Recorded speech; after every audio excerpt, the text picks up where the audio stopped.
Hi നമസ്കാരം. ഞാൻ doctor നബ്ല. എല്ലാവർക്കും നബ്ല സ്റ്റോക്കിലേക്ക് സ്വാഗതം. ഇന്ന് നമ്മൾ ഡിസ്കസ് ചെയ്യാൻ പോകുന്നത് ക്യാൻസർ രോഗത്തിന് നമ്മുടെ ശരീരത്തിൽ കാണിക്കുന്ന പലതരത്തിലുള്ള ലക്ഷണങ്ങളുണ്ട്. അതെന്തൊക്കെയാണെന്ന് നമുക്ക് ഇന്നത്തെ വീഡിയോയിലൂടെ നോക്കാം. അത് പറയുന്നതിന് മുമ്പായിട്ട് നമ്മുടെ ശരീരം ഏതൊരു രോഗം നമ്മുടെ ശരീരത്തിലുണ്ടെങ്കിലും അതിന് നമ്മുടെ ശരീരം റെസ്പോണ്ട് ചെയ്യും. പലതരത്തിലായിരിക്കും അത് റെസ്പോണ്ട് ചെയ്യുക. ചിലപ്പോൾ ചില ആൾക്കാർക്ക് ഭയങ്കരമായിട്ട് ക്ഷീണമായിരിക്കും, ചിലർക്ക് ഭയങ്കരമായിട്ട് വിശപ്പ് കുറയായിരിക്കും ചെയ്യുക, ചിലർ പെട്ടെന്ന് നന്നായിട്ട് മെലിയുക, അങ്ങനെ പലതരത്തിലുള്ള ലക്ഷണങ്ങൾ. അതൊരു പക്ഷേ ക്യാൻസർ മാത്രമല്ല, വേറെ ഏത് രോഗം നമ്മുടെ ശരീരത്തിലുണ്ടെങ്കിലും നമ്മുടെ ബോഡി അതിന് റെസ്പോണ്ട് ചെയ്യും.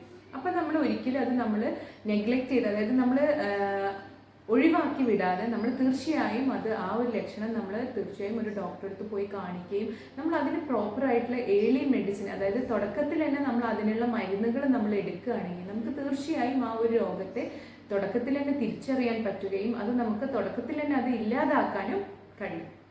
അപ്പോൾ ഏതൊരു അസുഖം, ഏതൊരു കാര്യം നമ്മൾ നോർമൽ അല്ലാതെ നമ്മുടെ ശരീരത്തിൽ നമുക്ക് എന്തെങ്കിലും വ്യത്യാസങ്ങൾ നമുക്ക് തോന്നുകയാണെങ്കിൽ തീർച്ചയായും നമ്മളത് ഒരു ഡോക്ടറെ കാണിക്കുകയും നമ്മൾ അതിനുള്ള പ്രോപ്പറായിട്ടുള്ള മെഡിസിൻ നമ്മൾ എടുക്കുകയും ചെയ്യേണ്ടത് അത്യാവശ്യമാണ്.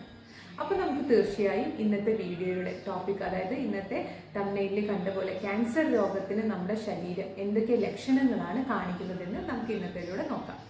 അപ്പോൾ ഈ വീഡിയോ നിങ്ങൾ ആദ്യമായിട്ടാണ് കാണുന്നതെങ്കിൽ തീർച്ചയായും നിങ്ങളത് ലൈക്ക് ചെയ്യാനും സബ്സ്ക്രൈബ് ചെയ്യാനും ഷെയർ ചെയ്യാനും മറക്കരുത്. ഞാൻ എപ്പോഴും പറയുന്നതാണ്, നിങ്ങൾ തീർച്ചയായും അത് സബ്സ്ക്രൈബ് ചെയ്യാൻ മറക്കരുത്. അതുപോലെ തന്നെ നിങ്ങൾക്കത് മറ്റുള്ളവർക്ക് ഉപകാരപ്രദമാകുന്ന രീതിയിൽ അത് ഷെയർ ചെയ്തു കൊടുക്കാൻ മറക്കരുത്. അപ്പോൾ എന്തൊക്കെയാണ് നമ്മുടെ ശരീരം ക്യാൻസർ രോഗത്തിനെതിരെ ലക്ഷണങ്ങൾ എന്തൊക്കെയാണ് കാണിക്കുന്നത്? അതിൽ ഫസ്റ്റ് വൺ എന്ന് പറഞ്ഞു കഴിഞ്ഞാൽ നമുക്ക് ഭയങ്കരമായിട്ട് പെട്ടെന്ന് നമ്മളെ വെയിറ്റ് ലോസ്, നമ്മളെ ശരീരം നന്നായിട്ട് മെലിയുക, നമുക്ക് ഒരു കാരണവും ഇല്ലാതെ നമ്മുടെ ശരീരം പെട്ടെന്ന് നമ്മൾ ക്ഷീണിക്കുകയാണെന്നുണ്ടെങ്കിൽ, അതായത് ഒരു നല്ല ഹെൽത്തി ആയിട്ട് നല്ല ആരോഗ്യവാനായിട്ട് നിന്നിരുന്ന ഒരാൾ പെട്ടെന്ന് നന്നായിട്ട് വെയിറ്റ് കുറയുക, ഭയങ്കരമായിട്ടുള്ള വെയിറ്റ് ലോസ് ഉണ്ടാവുകയാണെങ്കിൽ അതായത് നമ്മൾ ഭക്ഷണം കഴിക്കുന്നുണ്ട്, പക്ഷെ എന്നാലും നമുക്ക് നോർമൽ ഒരാൾക്ക് ഒരു ഹെൽത്തി പേഴ്സണ് പെട്ടെന്നൊരു 5 kg അല്ലെങ്കിൽ ഒരു 10 കിലോ ഒന്നും പെട്ടെന്ന് കുറയില്ല. അപ്പം അത്തരത്തിലുള്ളത് പെട്ടെന്ന് സഡൻ വെയിറ്റ് ലോസ് നമ്മുടെ ശരീരത്തിൽ കാണിക്കുന്നുണ്ട് എന്നുണ്ടെങ്കിൽ നമ്മൾ തീർച്ചയായിട്ടും അത് ഡോക്ടറെ പോയി കാണിക്കണം. അത് പല കാരണങ്ങൾ കൊണ്ട് നമുക്ക് വെയിറ്റ് ലോസ് വരാം. ഒരു പക്ഷേ ചിലപ്പോൾ ഷുഗറുള്ള ഡയബറ്റിക് പേഷ്യൻസിന് വെയിറ്റ് ലോസ് പെട്ടെന്ന് കാണിക്കും. അതുപോലെ തന്നെ തൈറോയിഡ് രോഗമുള്ളവർക്ക് പെട്ടെന്ന് വെയിറ്റ് ലോസ് കാണിക്കും. അപ്പോൾ അത് ഓരോ തൈറോയിഡിൻ്റെ വേരിയേഷൻ അനുസരിച്ച് നമുക്ക് പെട്ടെന്ന് ചേഞ്ചസ് നമ്മളെ ബോഡിയിൽ കാണിക്കും. അത് എല്ലാവർക്കും പെട്ടെന്ന് വെയിറ്റ് ലോസ് വരുന്നവർ എല്ലാവരും ക്യാൻസർ രോഗികളാണെന്നല്ല ഞാൻ പറയുന്നത്.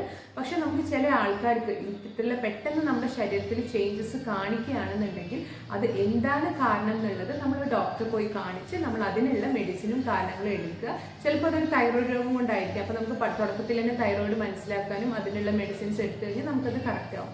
അപ്പോൾ എന്താണ് കാരണം എന്നുള്ളത് മനസ്സിലാക്കി നമ്മൾ അതിന് ട്രീറ്റ് ചെയ്യുക എന്നുള്ളത് വളരെ അത്യാവശ്യമാണ്. പിന്നെ രണ്ടാമത്തെന്ന് പറഞ്ഞാൽ ചില ആൾക്കാർ ഭക്ഷണം കഴിക്കാൻ വേണ്ടില്ല, അതായത് നോർമലി നന്നായിട്ട് ഭക്ഷണം കഴിച്ചിരുന്ന ഒരു വ്യക്തി പെട്ടെന്ന് അവർക്ക് ഭക്ഷണം തീരെ ആവശ്യമില്ല, അതായത് ഭക്ഷണം കഴിക്കാനൊരു വിശപ്പില്ലായ്മ ഉണ്ടെങ്കിൽ അത് തീർച്ചയായും നമ്മൾ അതൊന്ന് പോയി കാണിക്കുകയും ഡോക്ടറോട് കറക്റ്റായിട്ടുള്ള മെഡിസിൻസ് നമ്മൾ എന്താണ് റീസൺ എന്നുള്ളത് നമ്മൾ കറക്റ്റായിട്ട് മനസ്സിലാക്കുകയും വേണ്ടത് അത്യാവശ്യമാണ്. പിന്നെ നമ്മൾ മൂന്നാമതായി ശ്രദ്ധിക്കേണ്ട ഒരു കാര്യമാണ് നമ്മുടെ ശരീരത്തിൽ, അതായത് നമ്മുടെ ശരീരത്തിന് നമ്മൾ അറിയുന്നത്ര വേറെ ആർക്കും അറിയില്ല. അതായത് നമ്മുടെ തൊലികളും നമ്മുടെ സ്കിന്നുകളും നമ്മുടെ കൈയും നമ്മുടെ കാലും ഒക്കെ നമ്മൾ ഡെയിലി കാണുന്ന വ്യക്തികളാണ്. അപ്പോൾ നമ്മുടെ ശരീരത്തിൽ നമ്മൾക്ക് അറിയാത്ത തരത്തിലുള്ള മുഴകൾ അനുഭവപ്പെടുകയാണെങ്കിൽ പലതരത്തിൽ, ചിലർക്ക് ബ്രസ്റ്റിൻ്റെ ഒരു ഏരിയയിലാണ് മുഴ വരുന്നതെന്നുണ്ടെങ്കിൽ, അല്ലെങ്കിൽ വേറെ ശരീരത്തിൽ ഏതെങ്കിലും ഭാഗത്താണ് ഈ മുഴകൾ വരുന്നുണ്ടെങ്കിൽ നമ്മളത് തീർച്ചയായും അത് ഏർലി സ്റ്റേജിൽ തന്നെ നമുക്കത് മനസ്സിലാക്കി കഴിഞ്ഞാൽ നമ്മൾ അതിന് മടിക്കാതെ തീർച്ചയായും നമ്മളത് ഡോക്ടർ കൺസൾട്ട് ചെയ്യുകയും അതിന് തുടർച്ചയായിട്ടുള്ള മെഡിസിൻസും അതിന് വേണ്ട ടെസ്റ്റുകളും നമ്മൾ തീർച്ചയായും ചെയ്യേണ്ടതാണ്. പല ആൾക്കാർക്കും നമ്മുടെ ബ്രസ്റ്റ് റീജിയനിൽ മുഴകൾ വരുമ്പം അതത് പറയാനും മറ്റുള്ളവരോട് പറയാനും അതൊരു ഡോക്ടർക്ക് പോയി കാണിക്കാനും ചിലർ മടിക്കാറുണ്ട്. കാരണം പ്രത്യേകിച്ച് ക്യാൻസർ എന്ന് പറയുന്ന ഒരു അസുഖം നമുക്ക് വേറെ അതിൻ്റെ 4th സ്റ്റേജിൽ എത്തുന്നത് വരെ നമ്മുടെ ശരീരത്തിൽ നമുക്കതൊരു ബുദ്ധിമുട്ടുണ്ടാക്കുന്നില്ല. പ്രത്യേകിച്ച് പെയിനോ അല്ലെങ്കിൽ നമുക്ക് അത് മറ്റുള്ളവർക്ക് അറിയുന്ന രീതിയിലോ അങ്ങനെയൊന്നും നമുക്കത് കാണിക്കുന്നില്ല. അപ്പം അതുകൊണ്ട് തന്നെ ഇത്തരത്തിലുള്ള മുഴകൾ നമ്മൾക്ക് ഫീൽ ചെയ്തിട്ടുണ്ടെങ്കിൽ, നമുക്ക് അറിയാൻ പറ്റിയിട്ടുണ്ടെങ്കിൽ നമ്മൾ തീർച്ചയായും അത് ഡോക്ടറെ അടുത്ത് പോയിട്ട് നമ്മൾ അതിനുള്ള ടെസ്റ്റുകളും കാര്യങ്ങളും ചെയ്യേണ്ടത് അത്യാവശ്യമാണ്. പിന്നെ ഈ ഒരു മുഴ എന്ന് പറയുന്നത് നമ്മുടെ ശരീരത്തിലെടുത്ത് ഭയങ്കര ഹാർഡായിരിക്കും, അതായത് സോഫ്റ്റ് അല്ല, പക്ഷെ ഭയങ്കര ഹാർഡായിരിക്കും. നമുക്കത് മൂവ് ചെയ്യുമ്പോൾ നമുക്കത് ഹാർഡായിട്ട് തന്നെ ഫീൽ ചെയ്യുന്നുണ്ടായിരിക്കും. അത്തരത്തിലുള്ള മുഴകൾ നമ്മുടെ ശരീരത്തിൽ ഏതെങ്കിലും ഭാഗത്ത് നമുക്കത് ഫീൽ ചെയ്തിട്ടുണ്ടെങ്കിൽ തീർച്ചയായും നമ്മളതൊരു ഡോക്ടറെ കാണിക്കുകയും ഡോക്ടർ എന്താണോ ട്രീറ്റ്മെൻറ്റ് പറയുന്നത് അത് നമ്മൾ കറക്റ്റ് ഫോളോ ചെയ്യേണ്ടതും അത്യാവശ്യമാണ്. അടുത്ത ലക്ഷണം എന്ന് പറഞ്ഞു കഴിഞ്ഞാൽ തുടർച്ചയായിട്ടുള്ള പനി.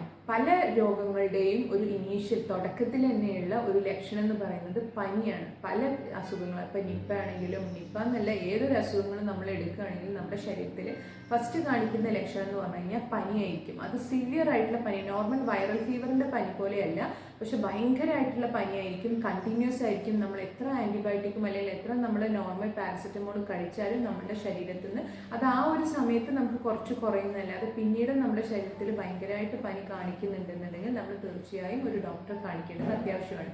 പിന്നെ അതുപോലെ പ്രത്യേകിച്ച് പറയുന്നത് രാത്രി സമയങ്ങളിൽ രാത്രി നന്നായിട്ട് പനിച്ച് വിറയ്ക്കുന്നുണ്ടെന്നുണ്ടെങ്കിലും നമ്മളത് കാണിക്കേണ്ടത് നിർബന്ധമാണ്.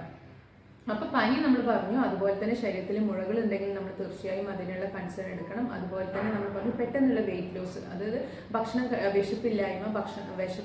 വിശപ്പില്ലായ്മ കാരണം അതുപോലെ തന്നെ നമ്മുടെ ശരീരം നന്നായിട്ട് പെട്ടെന്ന് നന്നായിട്ട് വെയിറ്റ് കുറയുന്നുണ്ട് എന്നുണ്ടെങ്കിലും നമ്മൾ തീർച്ചയായും ഇത് ഡോക്ടറെ കാണിക്കണം. അടുത്തൊരു സ്റ്റേജിൽ എന്ന് പറഞ്ഞാൽ നമ്മുടെ മലത്തിൽ നമുക്ക് ബ്ലഡ് കാണുന്നുണ്ടെങ്കിൽ, അതായത് മലത്തിലൂടെയുള്ള ബ്ലീഡിങ് പല കാരണങ്ങൾ കൊണ്ട് നമുക്ക് ഇങ്ങനെ ഉണ്ടാകും. പ്രത്യേകിച്ച് പൈൽസ് രോഗങ്ങളും അതുപോലെ തന്നെ കൊളോണൽ ക്യാൻസർ ഉള്ള ആൾക്കാർക്കും ഇത്തരത്തിൽ നമ്മുടെ മലത്തിലൂടെ ബ്ലീഡിങ് കാണാറുണ്ട്. അപ്പോൾ നമ്മൾ ഫസ്റ്റ് ചില ആൾക്കാർ എന്താണ് ഇത് പൈൽസ് ആയിരിക്കും എന്ന് വിചാരിച്ച് നമ്മൾ അങ്ങനെ വിട്ട് കഴിഞ്ഞ് കഴിഞ്ഞാൽ അത് നമുക്ക് പ്രോപ്പറായിട്ട് ഫസ്റ്റ് സ്റ്റേജിൽ തന്നെ അത് തിരിച്ചറിയാൻ ബുദ്ധിമുട്ടുകയും പിന്നീട് അത് നമുക്ക് ലാസ്റ്റ് സ്റ്റേജിലൊക്കെ നമ്മൾ അറിഞ്ഞു കഴിഞ്ഞ് കഴിഞ്ഞാൽ നമുക്കത് ട്രീറ്റ് ചെയ്യാൻ വളരെയധികം ബുദ്ധിമുട്ടാണ്. അപ്പം നമ്മൾ അത്തരത്തിൽ നമ്മൾ കാണുന്നുണ്ട് എന്നുണ്ടെങ്കിൽ അത് പൈൽസ് ആണെങ്കിൽ നമ്മൾ പൈൽസിന് വേണ്ടിയിട്ടുള്ള മെഡിസിൻസും കാര്യങ്ങളും നമ്മൾ എടുക്കുക.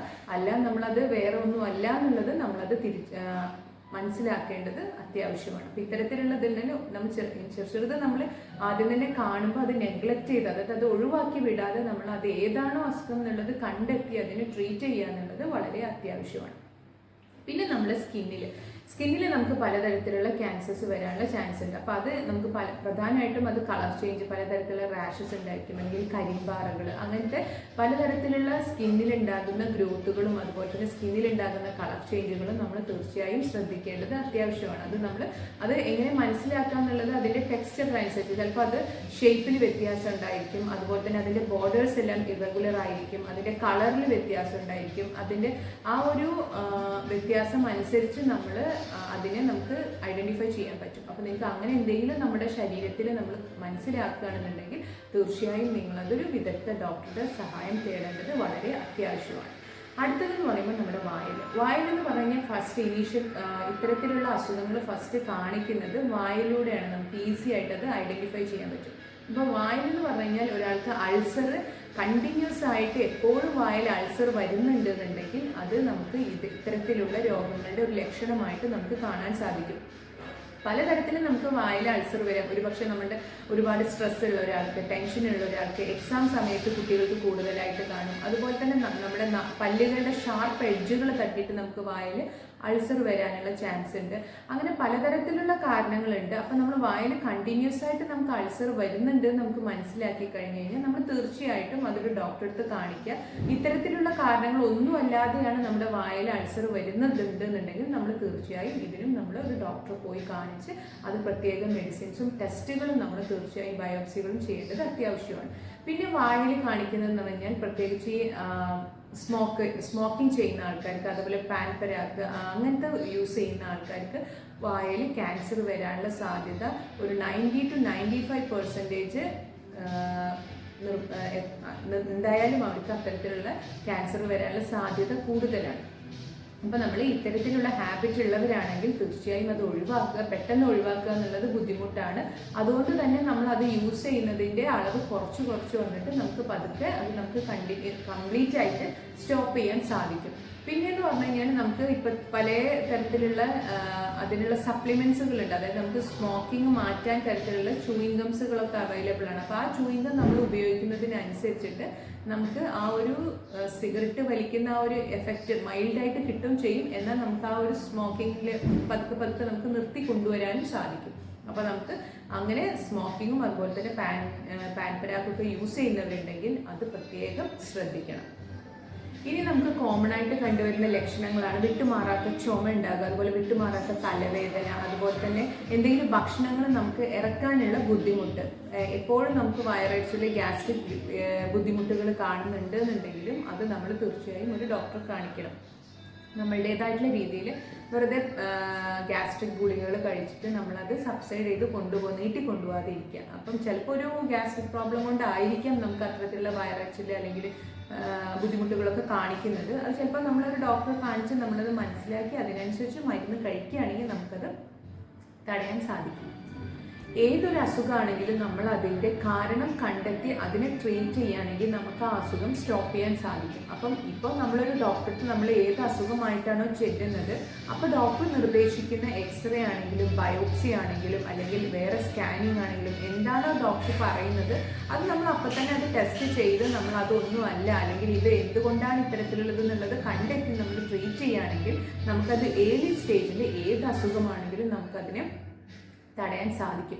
അപ്പോൾ നമ്മളുടെ പല ആൾക്കാരും ഇത്തരത്തിലുള്ള അസുഖങ്ങളും അല്ലെങ്കിൽ ഇത്തരത്തിലുള്ള ലക്ഷണങ്ങൾ കണ്ടാലും അവരത് നമ്മൾ റെസ്പോണ്ട് ചെയ്യാതെ അല്ലെങ്കിൽ അത് ഇനി എന്തെങ്കിലും ഒരു വേദന ബുദ്ധിമുട്ട് വരട്ടെ അല്ലെങ്കിൽ ഇനി എന്തെങ്കിലും ഒരു അത് വരട്ടെ എന്ന് പറഞ്ഞിട്ട് നമ്മൾ നീട്ടിക്കൊണ്ടുപോകാണ് മിക്ക ആൾക്കാരും ചെയ്യാറ്. അപ്പോൾ ഒരിക്കലും നമ്മൾ അത്തരത്തിൽ നീട്ടിക്കൊണ്ടുപോകാതെ എന്താണോ നമ്മളെ ബോഡിയിൽ കാണിക്കുന്ന ലക്ഷണങ്ങൾ അത് അപ്പം തന്നെ നമ്മൾ എന്ന് മുതലാണോ നിങ്ങൾക്ക് അത് ഫീൽ ചെയ്ത് തുടങ്ങിയത് അന്ന് മുതൽ തന്നെ അല്ലെങ്കിൽ പിറ്റേ ദിവസത്തേക്ക് തന്നെ മാറ്റി വെക്കാതെ നമ്മൾ അന്ന് തന്നെ തീർച്ചയായും ഡോക്ടറെ അടുത്ത് കാണിക്കുകയും നിങ്ങൾക്ക് തോന്നുന്ന ബുദ്ധിമുട്ടുകൾ നമ്മൾ പറയും. ഒരു പക്ഷെ പെട്ടെന്ന് തന്നെ നമുക്കൊരു ഡോക്ടർക്ക് അത് ഐഡന്റിഫൈ ചെയ്യാൻ പറ്റില്ല. നിങ്ങൾക്ക് ഒരു 1 വീക്ക് മെഡിസിൻ തരും, എന്നിട്ടും നിങ്ങൾക്ക് കുറവില്ലെങ്കിൽ നമ്മൾ തുടർന്നുള്ള ബയോപ്സി പോലുള്ളതും അല്ലെങ്കിൽ നിങ്ങൾക്ക് എക്സ്റേ അല്ലെങ്കിൽ സ്കാനിങ് അങ്ങനത്തെ നമ്മളുടെ അസുഖങ്ങളെ കണ്ടുപിടിക്കാനുള്ള ഇൻവെസ്റ്റിഗേഷനിലോട്ട് പോവുകയും അതുവഴി നമുക്ക് അസുഖങ്ങൾ വേഗത്തിൽ തന്നെ കണ്ടുപിടിച്ച് അതിനെ ട്രീറ്റ് ചെയ്യാൻ സാധിക്കും. അപ്പോൾ നമുക്ക് ഇത്തരത്തിലുള്ള ലക്ഷണങ്ങൾ നിങ്ങൾക്ക് കണ്ടുവരികയാണെങ്കിൽ തുടക്കത്തിൽ തന്നെ നിങ്ങളത് മനസ്സിലാക്കി ഡോക്ടറെ അടുത്ത് പോയി നിങ്ങളത് ട്രീറ്റ് ചെയ്യുകയാണെങ്കിൽ നമുക്ക് ഇത്തരത്തിലുള്ള അസുഖങ്ങളെ തുടക്കത്തിൽ തന്നെ നമുക്ക് തടയാൻ സാധിക്കും. അപ്പോൾ ഈ വീഡിയോ നിങ്ങൾക്ക് ഉപകാരപ്രദമായിട്ടുണ്ടെങ്കിൽ അത് തീർച്ചയായും ഷെയർ ചെയ്യാനും ലൈക്ക് ചെയ്യാനും സബ്സ്ക്രൈബ് ചെയ്യാനും മറക്കരുത്. എന്ത് ഡൗട്ട് ഉണ്ടെങ്കിലും നിങ്ങൾക്കത് വാട്സപ്പ് ചെയ്ത് ചോദിക്കാവുന്നതാണ്. അതുപോലെ തന്നെ നിങ്ങൾക്ക് നമ്മുടെ കമൻറ്റ് ബോക്സിൽ ചോദിക്കാവുന്നതാണ്. പിന്നെ പുതിയൊരു വീഡിയോയുമായി വരുന്നത് വരെ